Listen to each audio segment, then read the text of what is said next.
इस वीडियो में हम लोग मैथ ऑब्जेक्टिव क्वेश्चन आंसर को संपूर्ण हल के साथ बिल्कुल शॉर्ट ट्रिक में मैथ क्वेश्चन को करेंगे। देखिए, मैथ ऑब्जेक्टिव के लिए मात्र 5 सेट हम देंगे जिनमें कुल 100 ऑब्जेक्टिव होगा आपके एग्जाम में। इससे बाहर कोई क्वेश्चन नहीं आएगा। 100 में से ही 50 ऑब्जेक्टिव 100% रहेगा ही रहेगा। यकीन कीजिए, एग्ज़ाम देने के बाद आप इस वीडियो को देख करके मिला लीजिएगा कि इसमें से कितना प्रश्न आ रहा है और कितना प्रश्न नहीं आ रहा है। चलिए, सेट 1 में हम ये सारा क्वेश्चन कर चुके हैं। ये जितना क्वेश्चन हम इधर देख रहे हैं ये सब सेट 1 में कर चुके हैं, उसको जाके आप देख लीजिएगा। कुल 100 ऑब्जेक्टिव हम देंगे ही, उसमें से 50 ऑब्जेक्टिव आपको रहेगा ही रहेगा। तो इस वीडियो को अंत तक ज़रूर देखें। चलिए देखते हैं। सेट 1 में 16 नंबर क्वेश्चन तक हम करा दिए हैं। इसमें 16 से आगे के प्रश्न को हम लोग देखेंगे। चलिए, 16 से आगे के प्रश्न, 16 नंबर क्वेश्चन में त्रिकोणमिति का क्वेश्चन है और 17 नंबर में प्रायिकता का क्वेश्चन है। तो क्वेश्चन में है कि किसी घटना ई के लिए P E plus P E नहीं। देखिए, जब भी आपको कहीं दिख जाए कि एक मान दिया हो पी ई और एक पी ई नहीं और उसके बीच में प्लस का चिन्ह हो, तो बिना सोचे समझे इसका उत्तर आप लगाइएगा कितना, 1। इसमें कहीं सोचने की बात ही नहीं। देखिए, पी ई तो सेम दिया रहेगा आपके एग्जाम में, इसमें कोई बदलाव नहीं करता है। और प्लस के बाद में इस वाले को बदलाव करके लिखता है। कभी ऐसे लिख देगा पी और ई दे करके उस पर बार लगा देगा, तब भी आपका आंसर कितना होगा, 1। या फिर ये यहाँ इसके जगह पर सी लिख देगा, तब भी उसका आंसर कितना होगा, 1।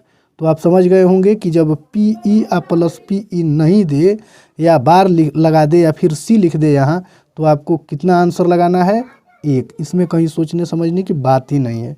चलिए फिर आगे वाला क्वेश्चन देखते हैं। क्वेश्चन नंबर 18 में दिया है कि किसी ऊर्ध्वाधर स्तंभ की ऊंचाई जमीन पर उस स्तंभ की छाया की लंबाई की √3 गुनी है, तो सूर्य का उन्नयन कोण ज्ञात करना है। चलिए, इस क्वेश्चन को बनाने से पहले सबसे पहले हम एक ऊर्ध्वाधर स्तंभ बना देंगे। क्या बना देंगे, ऊर्ध्वाधर स्तंभ। और इसी स्तंभ का छाया इस साइड में ले लेते हैं। अब इसको मिला देंगे। मिलाने के बाद ये समकोण त्रिभुज बन जा रहा है। इसका नाम लिख लेते हैं ए बी और ये सी। देखिए, बी पर 90 डिग्री का कोण बनेगा और यहाँ का ठीक सामने वाला हमेशा क्या होता है, एच। ये तो आप भी जानते हैं। अब पूछ रहा है कि सूर्य का जो उन्नयन कोण होगा, इधर से छाया बना है तो यहाँ वाला सी वाला कोण पूछ रहा है कि इसका मान इसमें से क्या होगा।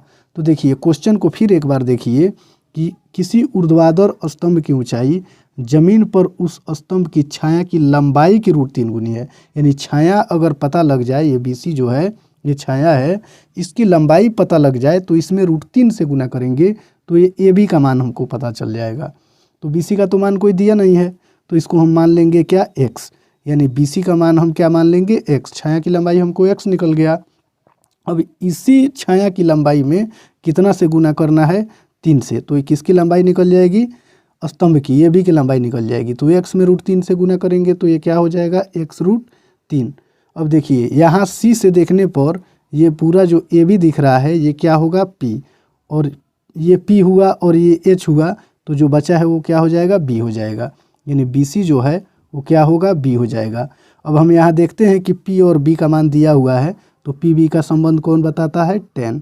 यानी tan थीटा ले लेते हैं कोण की जगह पर, तो tan थीटा का सूत्र होता है p/b। अब देखिए, p का मान हमको कितना दिया है, x√3, तो यहाँ लिखेंगे x√3। और b का मान हम कितना माने हैं, छाया की लंबाई, bc को x माने हैं, तो ये b का मान हम बोल रहे हैं ये वाला। तो ये छाया की लंबाई x है तो x ले देंगे और x से x ये कट जाएगा तो बचेगा क्या, केवल √3 बचेगा। और tan√3 का मान कितना होता है, 60 डिग्री। तो इसका सही उत्तर होगा ऑप्शन नंबर सी, 60 डिग्री। चलिए फिर आगे वाला क्वेश्चन देखते हैं। आगे वाला प्रश्न में दिया है,